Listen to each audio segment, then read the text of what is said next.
بسم اللہ الرحمن الرحیم۔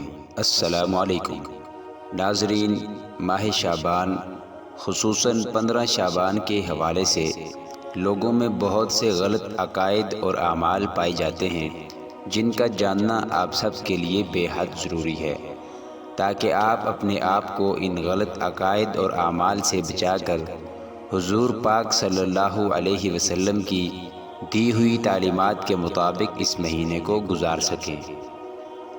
ناظرین، 15 شعبان کی رات میں بہت ساری بدعات نکال لی گئی ہیں۔ ان میں سے بعض کو مندرجہ ذیل سطور میں بیان کیا جا رہا ہے۔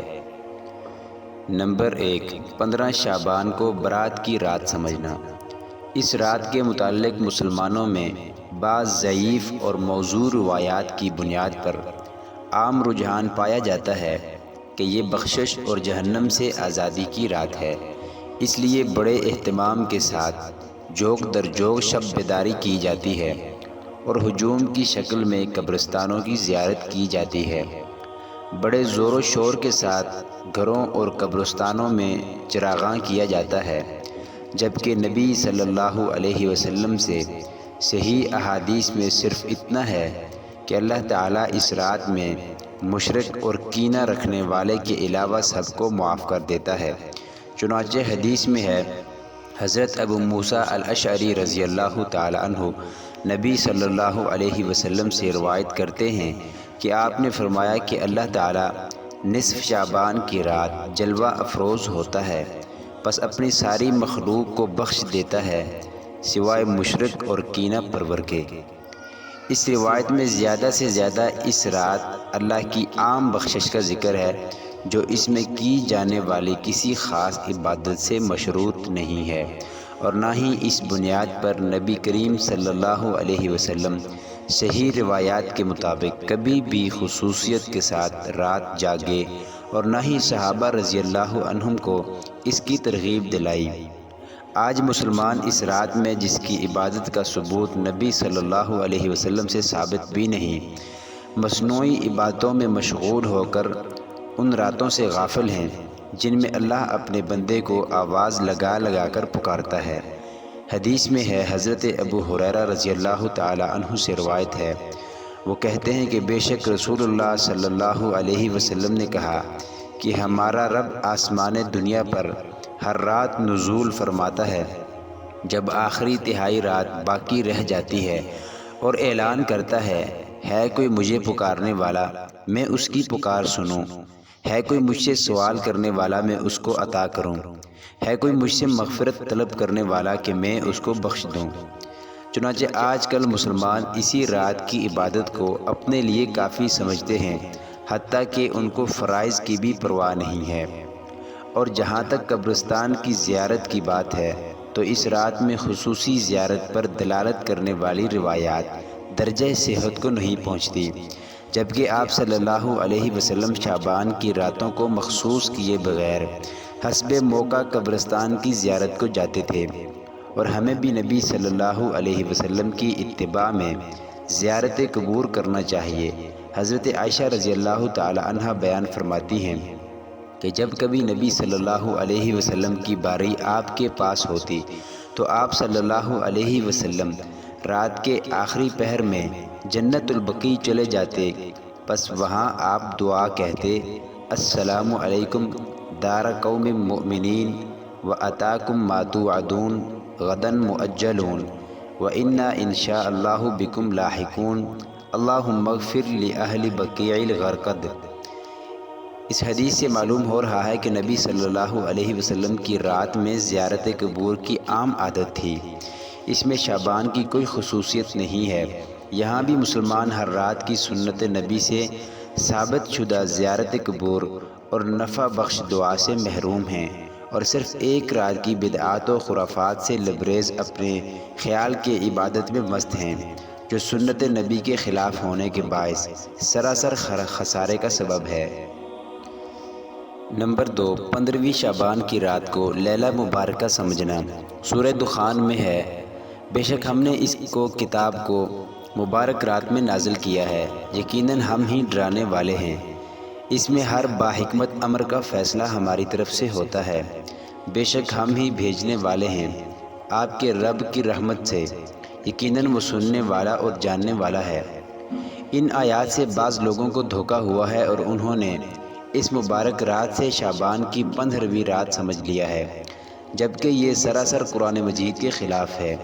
اگر ہم قرآن کی مختلف آیات کو زیر نظر رکھیں تو معلوم ہوگا کہ اس سے مراد لیلۃ القدر ہے جو رمضان میں ہے۔ چنانچہ اس رات میں نزول قرآن کی بات کہی گئی ہے اور یہی بات لیلۃ القدر کے بارے میں بھی ہے۔ اللہ تعالیٰ فرماتا ہے اِنَّا أَنزَلْنَاهُ فِي لَيْلَةِ الْقَدْرِ، یعنی ہم نے اس کو لیلۃ القدر میں نازل کیا ہے۔ گویا کہ لیلۃ القدر اور لیلہ مبارکہ دونوں ایک ہی رات کے دو مختلف نام ہیں جس میں قرآن نازل کیا گیا ہے، اور یہ رات کب ہے اس کی وضاحت ایک دوسری جگہ ہے۔ اللہ تعالیٰ فرماتا ہے شہر رمضان الذی انزل فیہ القرآن، یعنی رمضان وہ مہینہ ہے جس میں قرآن نازل کیا گیا ہے۔ اس سے معلوم ہوا کہ در حقیقت لیلہ مبارکہ رمضان میں ہے نہ کہ شعبان میں۔ نمبر 3، آتش بازی۔ اس رات کی جانے والی بدعات و خرافات میں سب سے بدترین رسم آتش بازی بھی ہے، جو آتش پرستوں اور کفار و مشرکین کی نکالی ہے۔ اس ابلیسی رسم میں ہر سال مسلمانوں کی لاکھوں کروڑوں کی کمائی آگ میں جلا دی جاتی ہے۔ بڑی دھوم دھام سے آگ کا یہ کھیل کھیلا جاتا ہے۔ واضح رہے آتش بازی کی یہ بدترین رسم کئی بڑے گناہوں کا مجموعہ ہے۔ نمبر 1، اسراف و فضول خرچی۔ قرآن کریم میں اپنی کمائی فضولیات میں خرچ کرنے والوں کو شیطان کا بھائی قرار دیا گیا ہے۔ اللہ تعالیٰ ارشاد فرماتا ہے ان المبذرین کانوا اخوان الشیاطین، بے شک فضول خرچی کرنے والے شیاطین کے بھائی ہیں۔ نمبر 2، کفار و مشرکین کی مشابہت۔ ہمارے نبی صلی اللہ علیہ وسلم نے کفار و مشرکین اور یہود و نصارہ کی مشابہت اختیار کرنے سے سختی کے ساتھ منع فرمایا ہے۔ حضرت عبداللہ بن عمر رضی اللہ تعالی عنہ سے روایت ہے کہ نبی کریم صلی اللہ علیہ وسلم نے ارشاد فرمایا من تشبہ بقوم فہو منہم، یعنی جو شخص کسی قوم سے مشابہت اختیار کرے تو اس کا شمار انہی میں ہوگا۔ مگر افسوس ہے ہم پر کہ ہم ہر چیز میں ہمیں غیروں کا طریقہ ہی پسند ہے اور اپنے محبوب رسول صلی اللہ علیہ وسلم کی سنتوں سے کوئی دلچسپی نہیں۔ نمبر 3، دوسروں کو تکلیف دینا۔ جب پٹاخے چھوڑے جاتے ہیں تو اس کی آواز سے کتنے لوگوں کو تکلیف ہوتی ہے، اس کو ہر شخص جانتا ہے، جبکہ ہمارا مذہب اسلام ہمیں یہ تعلیم دیتا ہے کہ ایک مومن آدمی سے کسی بھی شخص کو، مسلم ہو یا غیر مسلم، تکلیف نہیں ہونی چاہیے۔ حضرت ابو ہریرہ رضی اللہ تعالیٰ عنہ سے روایت ہے کہ رسول اللہ صلی اللہ علیہ وسلم نے ارشاد فرمایا والمؤمن من امنہ الناس علی دمائہم و اموالہم، یعنی صحیح معنی میں مومن وہ شخص ہے جس سے تمام لوگ اپنی جانوں اور مالوں پر مامون اور بے خوف و خطر رہیں۔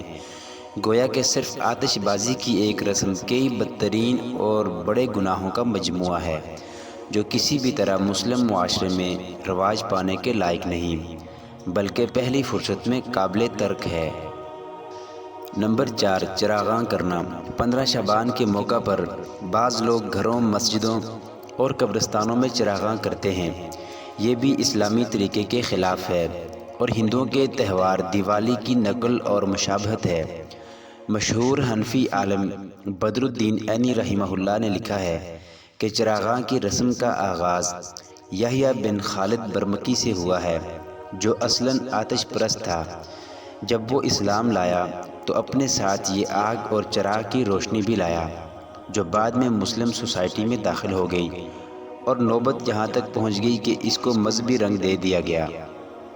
اسی طرح غیر مسلموں کے ساتھ میل جول کی وجہ سے یہ رسم ہم نے اسلام میں داخل کر لی اور غیروں کی نکالی کرنے لگے، جبکہ غیروں کی نقل و مشابہت پر سخت وعید آئی ہے جس کو ہم اوپر بیان کر چکے ہیں۔ نمبر 5، حلوہ پکانا۔ اس موقع پر بعض لوگ حلوہ پکا کر حضرت حمزہ رضی اللہ تعالی عنہ کے نام کی نیاز لگاتے ہیں، حالانکہ اس رات کا حضرت حمزہ رضی اللہ عنہ سے کوئی تعلق ہی نہیں ہے۔ یہ نہ تو آپ کی ولادت کا دن ہے اور نہ ہی آپ کی وفات کا، بلکہ آپ کی شہادت شوال کے مہینے میں واقع جنگ احد میں ہوئی ہے۔ اور پھر شہداء یا کسی بھی ولی کی نیاز لگانا حرام ہے جس کی شریعت میں کوئی گنجائش نہیں ہے۔ اور اس رات حلوہ پکانے کا بھی کوئی ثبوت نبی صلی اللہ علیہ وسلم سے ثابت نہیں ہے۔ ہمیشہ یاد رکھیں، کوئی بھی کام جس کو دین سمجھ کر کیا جا رہا ہے اس کا نبی صلی اللہ علیہ وسلم سے ثابت ہونا ضروری ہے، ورنہ وہ مردود ہے۔ آیات کریمہ، احادیث شریفہ، صحابہ کرام کے آثار، تابعین و تبع تابعین کے اقوال اور بزرگان دین کے عمل میں کہیں اس کا تذکرہ اور ثبوت نہیں۔ بعض لوگ یہ کہتے ہیں کہ حضور اکرم صلی اللہ علیہ وسلم کے دندان مبارک جب شہید ہوئے تھے تو آپ صلی اللہ علیہ وسلم نے حلوہ نوش فرمایا تھا۔ یہ بات بالکل من گھڑت اور بے اصل ہے۔ حضور اکرم صلی اللہ علیہ وسلم کے دندان مبارک غزوہ احد میں شہید ہوئے تھے، اور غزوہ احد ماہ شوال میں پیش آیا تھا، جبکہ حلوہ شعبان میں پکایا جاتا ہے۔ دانت ٹوٹنے کی تکلیف ماہ شوال میں اور حلوہ کھایا گیا 10 مہینے بعد شعبان میں، کس قدر بیہودہ اور باطل خیال ہے۔ نمبر 6، گھروں کی صفائی ستھرائی اور روحوں کی حاضری کا عقیدہ رکھنا۔ اس رات میں گھروں کی لپائی پوتائی اور نئے کپڑوں کی تبدیلی کا اہتمام بھی بعض لوگ کیا کرتے ہیں۔ نیز گھروں میں اگر بتی جلاتے ہیں اور یہ عقیدہ رکھتے ہیں کہ اس رات میں مردوں کی روحیں گھروں میں آتی ہیں، لہٰذا ان کے استقبال میں ایسا کیا کرتے ہیں۔ یہ عقیدہ بالکل فاسد اور مردود ہے۔ یہ عقیدہ رکھنا جائز نہیں، کیونکہ کوئی بھی انسان مرنے کے بعد اس دنیا میں نہیں آتا ہے، مومن ہے تب بھی اور مشرک کافر ہے تب بھی۔ چنانچہ ترمذی حدیث نمبر 1071 میں اس کی وضاحت موجود ہے، جس کا خلاصہ یہ ہے کہ جب میت کو قبر میں داخل کر دیا جاتا ہے تو 2 فرشتے آتے ہیں اور اس سے سوال جواب کرتے ہیں۔ اگر بندہ مومن ہوتا ہے تو ان کے جوابات صحیح دیتا ہے اور اس کی قبر کو کشادہ کر دیا جاتا ہے، اور فرشتے اس سے کہتے ہیں کہ تو سو جا، اس دلہن کی طرح جس کے گھر کے افراد میں سب سے زیادہ محبوب اس کو جگاتا ہے، یہاں تک کہ اللہ اس کو قیامت کے دن اٹھائے گا۔